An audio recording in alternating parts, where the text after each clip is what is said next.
राधे राधे सभी भक्तों को ब्रज गोपिका की जय श्री कृष्णा जय श्री श्याम।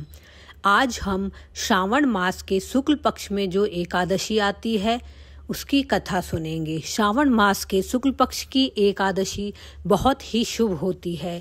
इसे पवित्रा एकादशी और पुत्रदा एकादशी कही जाती है। इस एकादशी के व्रत के प्रभाव से संतान सुख की प्राप्ति होती है तथा एकादशी के दिन भगवान विष्णु और श्री कृष्ण के बाल स्वरूप की पूजा की जाती है। पुत्रदा एकादशी की कथा भी बहुत पुण्यदायी होती है, इसलिए पुत्रदा एकादशी के दिन इसकी कथा अवश्य सुननी चाहिए। तो हम पुत्रदा एकादशी की कथा शुरू करते हैं।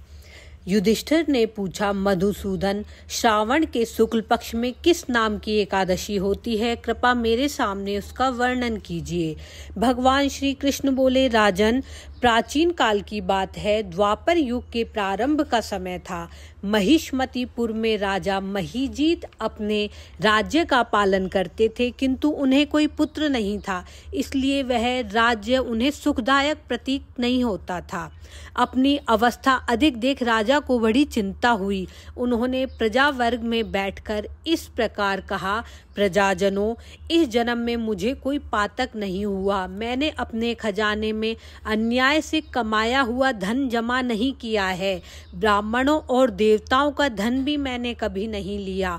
प्रजा का पुत्रव्रत पालन किया, धर्म से पृथ्वी पर अधिकार जमाया तथा दुष्टों को वे बंधु तथा पुत्रों के समान ही क्यों न हो दंड दिया है। शिष्ट पुरुषों का सदा सम्मान किया, किसी को द्वेष का पात्र नहीं समझा।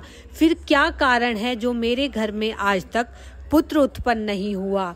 आप लोग इसका विचार करें। राजा के ये वचन सुनकर प्रजा और पुरोहित के साथ ब्राह्मणों ने उनके हित का विचार करके गहन वन में प्रवेश किया। राजा का कल्याण चाहने वाले वे सभी लोग इधर उधर घूमकर ऋषि सेवित आश्रमों की तलाश करने लगे। इतने में ही उन्हें मुनि श्रेष्ठ लोमश जी का दर्शन हुआ। लोमश जी धर्म के तत्वज्ञ, संपूर्ण शास्त्रों के विशिष्ट विद्वान, दीर्घायु और महात्मा हैं। उनका शरीर लोम से भरा हुआ है। वे ब्रह्म के समान तेजस्वी हैं। एक एक कल्प बीतने पर उनके शरीर का एक एक लोम विशीर्ण होकर टूटकर गिरता है, इसलिए उनका नाम लोमश हुआ है। वे महामुनि तीनों कालों की बात जानने वाले हैं। उन्हें देखकर सब लोगों को बड़ा हर्ष हुआ। उन्हें निकट आया देख लोमश जी ने पूछा, तुम सब लोग किस लिए यहाँ आए हो? अपने आगमन का कारण बताओ। तुम लोगों के लिए जो हितकर कार्य होगा वह मैं अवश्य करूंगा। प्रजाओं ने कहा, ब्राह्मण, इस समय महीजीत नाम वाले जो राजा हैं उन्हें कोई पुत्र नहीं है। हम लोग उन्हीं की प्रजा हैं जिनका उन्होंने पुत्र की भांति पालन किया है। उन्हें पुत्रहीन देख के उनके दुख से दुखित हो हम तपस्या करने का दृढ़ निश्चय करके यहाँ आए हैं। हे द्विजोत्तम, राजा के भाग्य से इस समय हमें आपका दर्शन प्राप्त हुआ है। महापुरुषों के दर्शन से ही मनुष्य के सब कार्य सिद्ध हो जाते हैं। हे मुने, अब हमें उस उपाय का उपदेश कीजिए जिससे राजा को पुत्र की प्राप्ति हो। उनकी बात सुनकर महर्षि लोमश 2 घड़ी ध्यानमग्न हो गए। तत्पश्चात राजा के प्राचीन जन्म का वृत्तांत जानकर उन्होंने कहा, प्रजावृंद सुनो। राजा महीजीत पूर्व जन्म में मनुष्यों को चूसने वाला धनहीन वैश्य था। वह वैश्य गांव-गांव घूमकर व्यापार किया करता था। एक दिन जेठ के शुक्ल पक्ष में दशमी तिथि को, जब दोपहर का सूर्य तप रहा था, वह गांव की सीमा में एक जलाशय पर पहुंचा। पानी से भरी बावली अर्थात तालाब देखकर वैश्य ने वहां जल पीने का विचार किया। इतने में ही वहां बछड़े के साथ एक गौ भी आ पहुंची। वह भी प्यास से बहुत व्याकुल और ताप से पीड़ित थी। अतः बावली में जाकर कुएं के पास जाकर जल पीने लगी तालाब नदी के। वैश्य ने पानी पीती हुई गाय को हाँक कर दूर हटा दिया और स्वयं पानी पीने लगा।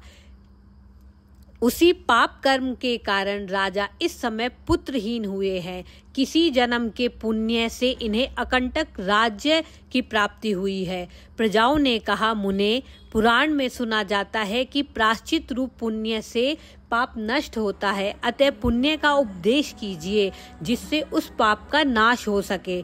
लोमश जी बोले, प्रजाजनों, श्रावण मास के शुक्ल पक्ष में जो एकादशी होती है वह पुत्रदा के नाम से विख्यात है। वह मनोवांछित फल प्रदान करने वाली है। तुम लोग उसी का व्रत करो। यह सुनकर प्रजाओं ने मुनि को नमस्कार किया और नगर में आकर विधि पूर्वक पुत्रदा एकादशी के व्रत का अनुष्ठान किया। उन्होंने विधि पूर्वक जागरण भी किया और उसका निर्मल पुण्य राजा को दे दिया। तत्पश्चात रानी ने गर्भ धारण किया और प्रसव का समय आने पर बलवान पुत्र को जन्म दिया। इसका महात्म सुनकर मनुष्य पाप से मुक्त हो जाता है तथा इहलोक में सुख पाकर परलोक में स्वर्गीय गति को प्राप्त होता है। बोलो श्री कृष्ण कन्हैया लाल की जय। एकादशी महारानी की जय। पुत्रदा एकादशी की जय। इस व्रत को करने से सभी मनोकामनाएं पूर्ण होती हैं। विशेषकर भगवान श्री कृष्ण के बाल स्वरूप की पूजा की जाती है और पुत्र प्राप्ति के लिए यह मंत्र है जिसका उच्चारण किया जाता है, ओम देवकी सुत गोविंद वासुदेव जगतपते देहि में तनियम कृष्ण त्वामहम शरणम गते। हे प्रभु, हम आपकी शरण में आए हैं।